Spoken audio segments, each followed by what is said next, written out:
이 4장 전체는 박해 속의 증인들이라는 어떤 주제의 말씀입니다. 박해 속의 증인들.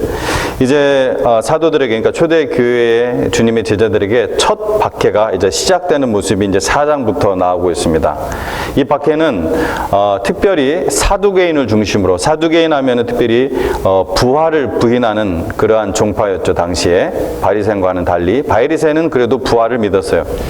이 사두개인을 중심으로 한 이 종교 지도자들은 사도들을 가두고 위협해서 이 사건을 그냥 잠재우려고 했어요. 어떤 사건입니까? 성전 미문 앞에서 나면서부터 걷지 못했던 그 지체 장애자를 예수 그리스도의 이름으로 낫게 해서 놀라운 하나님의 능력이 나타나고, 직접적으로는 그거였지만은 궁극적으로는 뭐였습니까? 예수님께서 죽으시고 부활하셨다는 사실. 또한 뿐만 아니라 오늘 읽었던 2절의 말씀처럼 예수님의 죽음만 뿐만 아니라 예수 안에 죽은 자의 부활이 있다고 백성을 가르치는 것을 싫어했어요. 그렇게 전하는 것을. 그래서 이것을 잠재우려고 그들이 핍박을 가하기 시작했습니다. 그게 메인 포인트예요. 예수 그리스도의 죽음과 부활 뿐만 아니라 예수 안에, 예수님을 믿고 그 안에 죽은 자들도 역시 부활한다는 이 사실, 이것을 그들이 어떻게든지 못 전하게 하려고 했습니다. 그러나 오늘 말씀 보면 근데 3절의 말씀에 그들을 잡으면 날이 이미 저물었으므로 이튿날까지 가두었으나, 이건 뭐냐면은 이 당시에 그들의 율법으로는, 그들의 법으로는 야간에 심야에 그 신문을 못 하게 돼 있어요. 어떻게 보면은 지금부터 약 2000년 전인데 오늘날 한국보다 훨씬 더 민주적이죠. 야간에 신문 취재를, 신문을 못하게 했습니다. 그래서 그 다음 날까지, 이튿날까지 구속을 시켰습니다. 이렇게 구금하는 거였어요. 근데 이렇게 구속하는 것은 오히려 어떤 결과를 나왔냐면은 더 많은 사람들이 예수님을 믿게 되는 그러한 일들이 일어난 거예요. 사도행전 2장에 보면은 신도의 수가 3천이나 늘었다고 했는데, 오늘 지금 읽었던 4장 그 4절 말씀 보면은 남자의 수만 약 몇 명이요? 5,000명. 그러니까 그냥 신도가 아니라 이거는 남자의 수만 5,000이니까 훨씬 더 많은 숫자겠죠. 약 5,000이나 그들을 구금을 시켰는데 그런 일이 일어났다는 거예요. 이것을 어떻게 설명할 수 있겠습니까? 빌립보서에서도 보면은 사도 바울이 그렇게 고백을 하죠. 자기의 갇힌 것이 오히려 복음의 진보를 낳았다고. 자기가 갇힌 것이, 자기가 구금된 것이, 자기가 감옥에 있는 것이 오히려 복음의 진보를 낳았다고.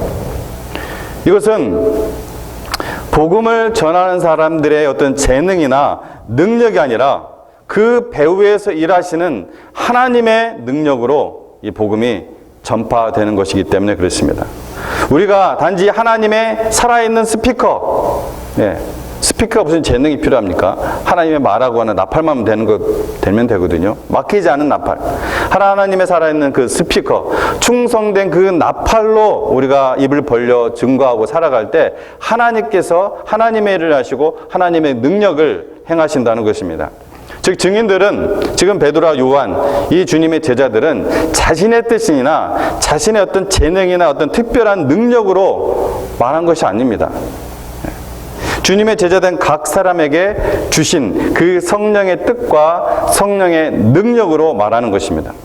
이에 대한 증거가 이제 그 뒤에 나오는데, 이에 대한 성경적인 증거가 우리 13절, 특별히 14절 말씀에 이제 많이 나오는데요. 13절, 14절 같이 한번 읽어보도록 하겠습니다.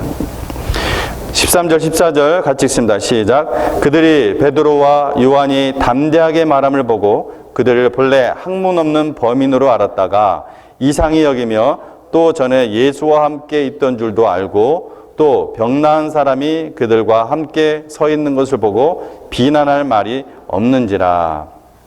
여기서 본래 학문이 없는 범인 했을 때, 이 범인을 혹시 크리미널 이렇게 그렇게 생각하시는 분은 없죠. 평범한 사람, 그런 뜻입니다. 여전히 한자가 있기 때문에 본래 학문이 없는 건 아주 평범한 그런 사람을 알았다, 그런 뜻입니다. 자, 이것이 지금 이 증인들이, 베드로와 요한이 자신의 어떤 능력으로 복음을 전한 것이 아니라 바로 하나님의 능력으로 전했다는 증거가 13절, 14절이에요. 좀 더 우리 자세히 한번 보도록 하겠습니다. 무슨 말이냐면은 그 증거 첫 번째입니다. 13절 상반부인데요. 저희가 베드로와 요한이 담대히 말함을 보고 점점점 이상히 여겼다, 이거예요. 기이 여겼다. 이게 무슨 말입니까? 저희가 베드로 요한이 담대히 말함을 보고 이상하겠다. 이거는 성령의 지혜로 어떤 위협 속에서 너무나 확신 있게, 너무나 분명하게 그리스도의 진리에 대해서 선포했다는 거예요. 그러니까 이렇게 그리스도의 진리에 대해서 선포하는 것은 단지 말 잘하는 거, 아주 웅변적으로 잘하는 거, 혹은 뭐 수사학적으로, 당시 굉장히 수사학이 유명했잖아요. 수사학적으로 뭐 잘하는 거, 또 요즘 많이 설교학에 유행하는, 제가 아주 별로 안 좋아하는 심리학적으로 전하는 거, 이런 것과는 달라요. 성령의 능력과 그건 전혀 다릅니다.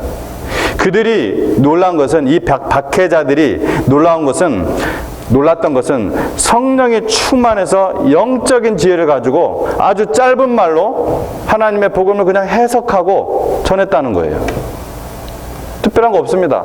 하나님의 말씀을 그냥 해석하고 그대로 아주 단순하게 전했다는 것입니다.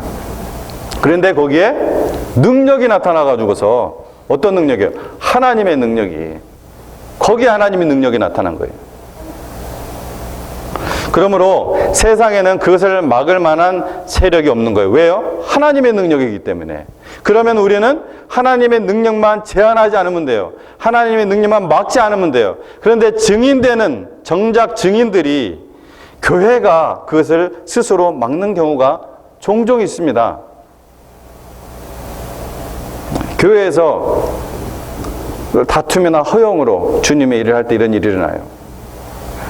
우리가 본질을 잃어서는 안 됩니다. 본질을. 우리가 주님의 일을 한다고 하면서 성도끼리 예의 없이 말하고, 함부로 말하고, 싸우고, 그러면 하나님의 능력이 안 나타나요. 그 개인에게, 그 교회에. 아무리 교회가 다른 면에서 뛰어나고 시설이 좋고 프로그램이 좋고 뭐 다 좋아도 하나님의 능력은 그 어떤 그런 걸 통해서 나타나는 것이 아니거든요. 영적인 파워예요. 절대로 우리가 빌립보서 2장 2절 이하 말씀에 그렇잖아요. 우리 저번에도 한번 봤는데 빌립보서 2장 2절 이하 말씀에 마음을 같이 하고 같은 사랑을 가지고 뜻을 합하며, 그리고 뭐예요? 한 마음을 가지고 아무래든지 다툼이나 허용을 하지 말고 각각 자기 겸손하여, 오직 겸손하여 각각 자기보다 남을 낮게 여기라.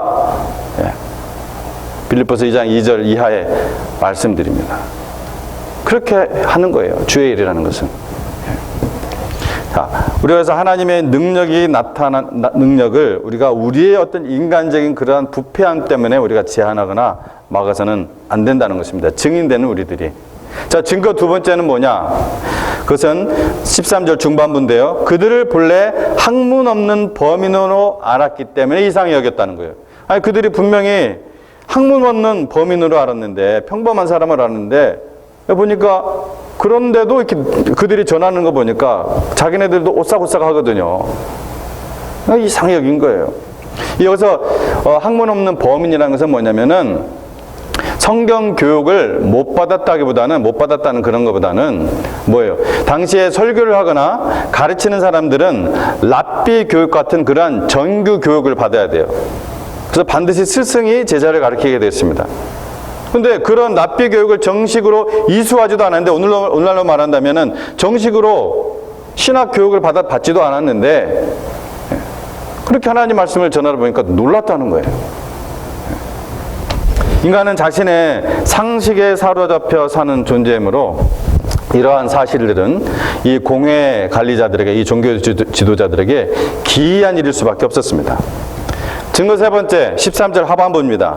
또 전에 뭐예요? 예수와 함께 있던 줄도 알고. 뭐라고요? 또 전에 예수와 함께, 그들이, 그죠? 그 제자들이 예수와 함께 있던 줄도 알고. 자, 무슨 말이냐면은 이것이 어떻게 하나님의 능력이냐? 당연히 하나님의 능력이죠. 그들이 예수님과 같이 지냈던 자들이라는 것을, 그리고 지금도 그들이 그렇게 살아가고 있다는 것을 누가 알았다는 거예요? 박해하는 그들도 알았다는 거예요.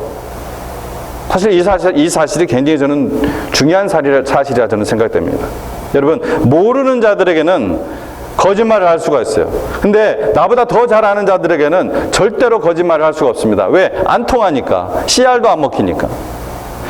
자, 이 박해자들이 할 말이 없었던 것은 이 제자들이 예수와 늘 함께 있었다는 것을 알고 있었던 거예요. 뿐만 아니라 지금도 뭐예요? 예수님이 그들 곁을 떠난 뒤에도 그들은 날마다 마음을 같이하여 성전에 모이기를 힘쓰고 집에서 떡을 떼며 기쁨과 순전한 마음으로 음식을 함께 먹었어요. 예수님의 제자들이 예수님을 너무나 잘 알았기 때문에 이 박해자들은 더 이상 할 말이 없었다고 지금 말하고 있는 것입니다. 그들이 여전히 지금도 말씀과 기도를 통해 예수님께 가까이, 그리고 더 가까이 지내고 있었다는 거예요. 이렇게 예수님과 늘 가까이 하는 삶을 사는 그들에게 무엇이 나타납니까? 하나님의 능력이 나타난 것입니다. 뭐 어디 학교 가서 배우는 게 아니에요. 능력은 신학교에서 하나님의 능력 배우는 거 아닙니다. 뭐 성경 공부 8단계 뭐 이런 거 통해서 하나님 능력 배우는 것이 아니에요. 주님과 가까이, 더 가까이 하는 그 사람에게 말이 어느래도 하나님의 능력이 나타나는 것입니다. 자, 그래서 이 증거 네 번째 마지막, 이것이 이제 능력으로 나타나는 것이 14절이에요. 병 나은 사람이 그들과 함께 서 있는 것을 보고 비난할 말이 없었어요. 이러니까 하나님이 능력이 나타나서 뭐예요? 병이 낫는 거예요. 그들과 함께 거기 있는 거예요. 이렇게 제자들이 그 하는 말과 그 하는 일이 하나님께서 하시는 일이라는 증거가 있으면은 뭔가 좀 믿음의 반응을 보여야 되는데 그들은 그런 반응을 보이는 것이 아니라 이 비난할 말이 없는 것 때문에 분개하고 있는 거예요. 어쩔 줄 몰라 하고 있는 거예요. 부르르 떨고 있는 거예요. 희한하죠? 진리를 찾으려는 것이 아니라 그들과 싸우려고 하는 거예요. 하나님과 대적하려고 하는 거예요. 하나님은 아예 그들의 마음속에 있지도 않아요. 그냥 쉽게 얘기한다면 오늘 본문의 말씀처럼 믿지 않는 사람, 예를 들어 하나님을 모르는 사람들의 용어를 빌린다 하더라도 사도 바울도 베드로도 그런 용어를 썼어요. 자, 착한 일이라고 써요. 그냥 착한 일. 이 사도들이 행한 일은 착한 일이었어요. 그런데도 예수님의 제자들은 공회 앞에서 어려운 일을 당하고 있는 것입니다.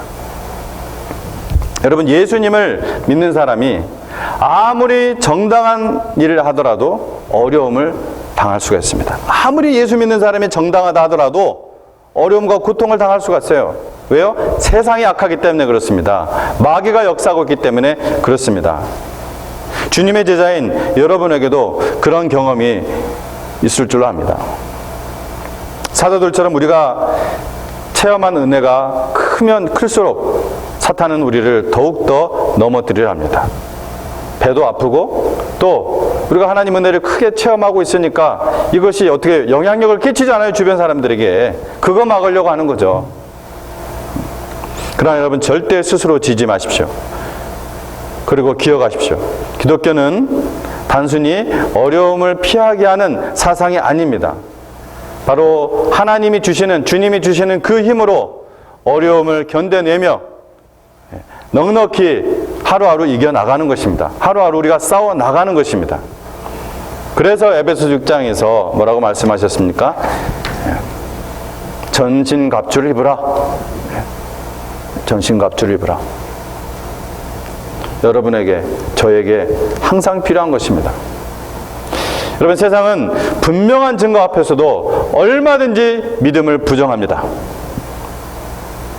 늘 그래왔습니다. 늘 그래왔어요. 모든 사람들이 여러분 그 진리 앞에서 회개하고 돌아서는 것이 아니라는 말씀입니다. 왜요? 바로 어둠에 거하기 때문에 그렇습니다. 어둠에. 빛이 세상에 왔으나 어둠에 익숙해진 사람들은 빛을 싫어합니다. 빛을 싫어해요. 그러면 단순하게 이렇게 생각해 보시면 돼요. 여러분, 불을 끄고 졸거나 잠을 자고 있는데 누가 돌아서 불을 탁 한번 켜보세요. 그거 좋습니까? 굉장히 싫죠. 짜증날 겁니다. 사람은 누구나 그것이 내추럴합니다. 그러나 영적으로는 우리가 내추럴하게 살아가면 안 돼요. 언내추럴하게 성령의 힘으로 그 내추럴, 본성을 우리가 이기며 싸우며 살아야 되는 것입니다. 왜요? 그 빛이 형광등 빛이 아니라 참 빛이신 예수님이기 때문에 그렇습니다. 우리가 더 졸겠다고, 더 눕겠다고, 더 자고 싶다고 나의 컴포트 존을 방해하지 말라. 그러면서 계속 어둠 가운데 그냥 머무른다면은 아주 곧 영원히 깰 수 없는 그런 때가 오는 것입니다. 자, 공회원들의 그 위협을 한번 또 보도록 하겠습니다. 17절, 18절 말씀 또 함께 읽도록 하겠습니다. 공회원들이 이제 이렇게 위협을 합니다. 같이 읽습니다. 17절, 18절 시작. 이것이 민간에 더 퍼지지 못하게 그들을 위협하여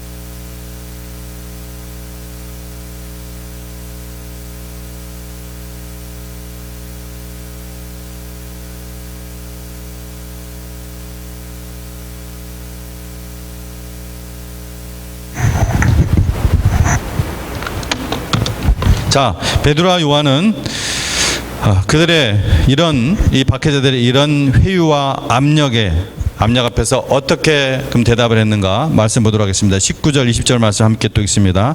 시작. 베드로와 요한이 대답하여 이르되 하나님 앞에서 너희의 말을 듣는 것이 하나님의 말씀을 듣는 것보다 옳은가 판단하라. 우리는 보고 들은 것을 말하지 아니할 수 없다 하니. 이 말씀 너무나 멋있죠, 그렇죠? 저는 성경을 이 사도행전을 처음 볼 때 여기에서 이 부분 이 말씀하고 이 지금 방금 읽었던 4장 19절 20절 말씀하고 그다음에 사도 바울이 유라굴라 사도 바울이 광풍에서 모든 사람들이 다 이제 죽겠구나 이렇게 생각했을 때 여러분이 두려워 말라 나는 내게 말씀 그대로 되리라고 하나님을 믿노라. 이 두 구절 말씀이 처음 사도행전을 제가 아주 어렸을 때 읽을 때 너무나 멋있는, 정말 어떤 명언보다 멋있는 그런 말씀이더라고요. 얼마나 멋습니까? 예? 하나님 앞에서 너의 말을 듣는 것이 하나님 말씀에 듣는 것보다 옳은가 판단하라. 그들이 지금 판단하고 있는데 정말 판단해라. 우리는 보고 들은 것을 말하지 아니할 수 없다. 자, 여기서 중요한 게 뭐냐면요, 보고 들은 것을. 왜? 보고 들은 것을. 이거는 사도행전에 계속 강조하는 증인들의 모습입니다. 보고 들은 거. 여러분, 주님과 가까이 하는 자만이 보고 들을 수 있습니다. 아멘. 네. 주님과 가까이 하는 자만이 주님의 냄새가 납니다. 주님의 향기가 나요. 사람마다 개성이 다양한 것은 참으로 하나님의 놀라운 솜씨죠. 어쩜 그렇게 사람들이 다양한지. 오늘 차를 애플피킹을 가면서 운전을 하면서도 저는 그런 걸 보는 걸 좋아해서 옆에 단풍들을 이렇게 보는데 뭐 아직 아름답지 않다고 하지만 저는 그래도 여기 안에서 보면 참 아름답더라고. 운전하면서 보는 그런 모습들이. 근데 그 이파리 하나하나 보면 어떤 것은 예쁘지만 사실 하나씩 보면은 어떤 것들은 또 안 예뻐요. 어떤 것들은 예쁜 색깔도 있지만. 근데 그런 것들이 다 어우러져서 동산을 이루고 산을 이루어서 같이 있을 때 얼마나 아름다운지 모릅니다. 예. 참 이게 하나님께서 참 다양하게 만드신 아름다운 솜씨. 우리 개성도 그렇죠. 하지만 여러분, 개성이 정말 개성이 되면 안 됩니다. 개보다 못한 성미가 되면 안 된다는 얘기예요. 개성이. 주님과 늘 동행하는 제자는 주님을 보게 되고 주님을 듣게 되고 그래서 그 말투와 또한 그 행동에 있어서 주님을 닮아가고 빛이 나는 것입니다. 오늘 이 밤에 참 여러분이 육체적으로 쉬고 싶은 마음, 정말 그런 거 다 포기하고 오늘 이 자리에 오신 분은 말씀과 기도를 통해 주님과 더 가까이 나아가는 삶의 훈련을 지금 하고 있는 거예요. 또 오고 싶어도 환경이 도저히 허락되지 않아서 못 오시는 분들도 분명히 있어요. 그렇죠? 사실 안타깝습니다. 좀 미안하기도 하고 그런 분들한테는. 그런데 그런 분들은 하나님 앞에서 또 집에 가서 제가 양심적으로 이런 수요일 날 딱 예배 있는 날은 혼자서라도 혹은 가족끼리라도 정말 여기 올 수 없는 상황이 되면은 하나님이 아시잖아요. 하나님이 알아주시잖아요. 그런 거 정확하게 보시니까 온매무새 딱 가다듬고 예배 드려야 돼요. 그냥 넘어가서는 안 돼요. 그래야 주님의 증인으로 살 수 있고 주님의 능력으로 모든 삶의 역경들을 이길 수 있는 능력, 힘 얻게 되는 것입니다. 여러분, 우리는 대부분 아마 대부분 그렇습니다. 저를 포함해서 좀 더 졸자, 좀 더 눕자, 좀 더 자자 하는 그런 본성들이 다 있어요. 여러분 안 그렇습니까? 정말 육체적으로 불가능한 경우를 제외하고, 그것은 대부분 하나님의 형상이 아니라 사실은 우리 연약함을 핑계로 하는 죄성입니다. 우리가 그럼에도 불구하고라는 그런 신앙이 참 필요해요. 이 사도 바울 같이 위대한 분도 뭐라고 했습니까? 고린도전서 9장에서 내가 내 몸을 쳐서 복종시켰다고 했어요. 혹시 그렇게 복종시켜 보신 분 있으세요? 자기 몸을 쳐서, 하나님 때문에 자기 몸을 막 쳐서 그 죄를, 어떤 그 죄성을, 내 본성을, 본능을 복종시켜 본 분이 있습니까? 있으실지도 모르겠어요. 뭐 옛날에 막 바늘로도 찌르고 막, 우리가 졸릴 때, 예배 때 혹시 그런 분 있으세요? 바늘로 막 찌르면서 예배 드리시는 분 있으세요? 졸려가지고 옆에서 좀 꼬집어 달라고 하는 분. 또 히브리서 12장 4절에서는 또 그런 말 하잖아요. 사도 바울이, 물론 히브리서는 사도 바울이 딱 기록했다, 뭐 정확한 표현은 할 수 없지만, 하여튼 히브리서 12장 4절, 저는 이제 사도 바울이 기록했다고 믿는 사람 중에 한 명인데, 히브리서 12장 그 4절 이하를 보면은 뭐라고 합니까? 야, 내가 잘 안다. 너희가 죄와 싸우고 있는 거 잘 안다. 그런데 너희가 죄와 싸우되 아직 피가 흘리기까지는 대항하지 않았다. 엄청난 말을 합니다. 피가 흘리기까지 너희가 죄와 대항해봤냐? 뭐 사도 바울이 그렇게 하고 있다는 거예요. 사도 바울 같은 사람도 우리에게 왜 그런 것들이 없겠습니까? 여러 가지 열악한 환경 속에서도, 혹은 박해 속에서도 주님 앞에서 정말 신실하게 살아가는 여러분, 주님과 더욱 동행하는 삶을 함께 살아갑시다. 여러분, 혼자서는 힘들기도 하고 외롭기도 하죠. 하지만 주님께서는 우리라는, 교회라는 그러한 믿음의 가족들을 주셨습니다. 우리가 마음의 짐을 서로 좀 나누고, 서로 기도하고, 또 서로의 허물을 좀 덮어주고, 서로 격려하며 그렇게 나아갑시다. 그렇게 할 때 우리는 능히 할 수 있습니다. 함께 할 수 있습니다. 기도하겠습니다. 하나님 아버지, 감사합니다.